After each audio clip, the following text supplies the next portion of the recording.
کمل شوذب آپ بتائیے گا، کیونکہ ایسے سخت قوانین پاس کیے گئے ہیں کہ وہ طلال چودھری نے جو بات کہی ہے وہ مس یوز بھی ہو سکتا ہے، میں اس کی بات سے متفق ہوں، سارے قوانین بالکل اسٹریٹ فارورڈ نہیں ہیں، کہیں بھی بھی آپ اس کو مس یوز کر کے منی لانڈرنگ کا کسی کو نام دے کے ہم اندر ڈال سکتے ہیں، اتنا بھی سخت قانون نہیں تھا ہونا چاہیے۔ دیکھیں ندیم ملک صاحب، سب سے پہلے تھوڑا سا بیک گراؤنڈ دیکھ لیتے ہیں۔ پاکستان میں ایسے قوانین بھی بنے جو پوری دنیا جس پہ حیران تھی۔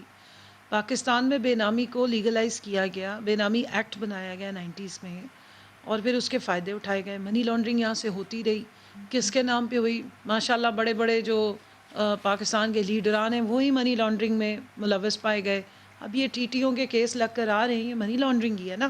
لاسٹ ٹائم جب فیٹف کے لیے جوائنٹ سیشن بلایا ہوا تھا، تو فیٹف کے لا پاس نہ ہو، وہ کس نے اس پہ پورا زور لگا رہے تھے؟ وہ ہماری اپوزیشن لگا رہی تھی، اور فیٹف میں گرے لسٹ میں لے جانے کا سہرا ہمارے سر پہ نہیں آتا ہے۔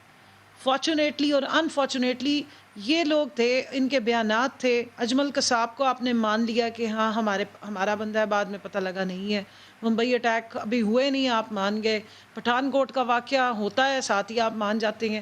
تو اس طرح کی باتیں اگر آپ اتنے ہائیسٹ فورم سے وزیر اعظم جا کے مان رہے ہوں کہ اچھا ٹھیک ہے جی، ہم ساری کشمیر میں بھی اگر کوئی موومنٹ چل رہی ہے تو جی وہ ہماری طرف سے چل رہی ہے، تو پھر دنیا نے کیا کہنا ہے؟ پھر یہی ہونا تھا جو ہوا کہ فیٹف کی گرے لسٹ میں آپ جاتے ہیں، اور کتنے عرصے سے جا رہے ہیں اور گرے سے ہی نکل نہیں پا رہے ہیں۔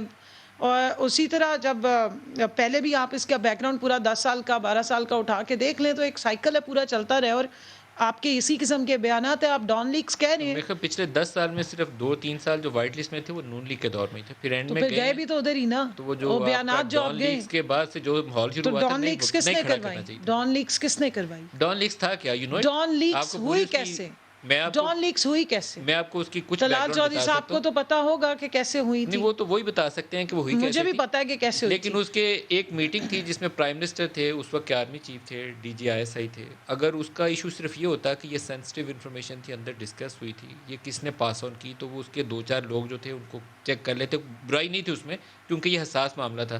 لیکن کنٹروورسی اس سے شروع ہو گئی تھی کہ کیا ہمیں ان تنظیموں کے خلاف کارروائی کرنی چاہیے جس پہ بین الاقوامی سطح پر ہمارے اوپر انگلیاں اٹھائی جا رہی ہیں۔ یہ پہلا سوال آیا تھا پٹھان کوٹ کے بعد، اس وقت کے وزیر اعظم کا خیال تھا کہ ہمیں کر لینا چاہیے، لیکن مخالفت تھی اور لڑائی شروع ہو گئی۔ اچھا دیکھیں، اب سارا کچھ کیا ہے نا، دیکھیں نیشنل ایکشن پلان میں بھی چیزیں شامل تھیں ہمارے، جس وقت کیا نہیں جا ہمارا رہا تھا، صرف شامل تھی۔ جب واقعہ ہوا ہے آرمی پبلک کا دل خراش واقعہ، آج بھی ہم اس کو ڈسکس نہیں کر پاتے ہیں، اتنا مشکل وہ واقعہ تھا کہ ایک قوم نے اس کو لیا کیسے اور کس طرح اس کو رسپونڈ کیا۔